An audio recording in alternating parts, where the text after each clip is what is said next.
All right. What a day, what a day. So around the close yesterday, when I made the last video, we were here. Because of all that Burry garbage I mentioned, I wouldn't be surprised if we attempted to squeeze, right? We're kind of struggling around this 44.95 area. So here, our attempted squeeze after hours, this continuation, this try, and this load up. Then you got some news. I don't know exactly when the news came in, but this thing started to pull, and then you got all this political news garbage that kind of pulled it back down, back through these smaller channels, right? All day today, tried to push. So this is the hourly ES. So all day today, tried to push. We were not able to break highs. One time we were able to actually complete something. Then all this continuation, accumulation, back into this bigger, I'm going to call it a green channel. Like these channels just kind of span from pretty far back into it.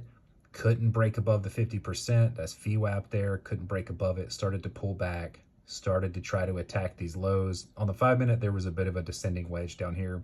Tried to break, couldn't hold the break, and then we just pulled back through it. Got through the opening range low, and here we are at the bottom of this green channel. This is why I create these things. It's why I build them, and it's why I keep them, and it's why I use them. So, what happened today? We filled the gap on SPY.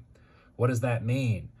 It means we could do whatever the hell we decide now, right? So have we been accumulating to go higher? According to what I've seen, no, right? If I'm looking at profile and all of that, it seems that this has been a bit of accumulation for short cover continuation. There was a bunch of money sitting down around 44.05 or so, level 2 on the ES. Now, does that mean we won't try to squeeze the piss out of this with all this Michael Burry garbage? Yeah, it could do that, absolutely. If you notice how long it took us to fill this gap, right? They toyed with everybody for so long. But here we are, fill the gap. Now there's a gap way further up on ES, right? So we'll see if we go try to fill that gap before we pull or how all this works out. But now that this is all filled, we'll look at the next day or so, see how everything plays out, and then we'll do some more analysis.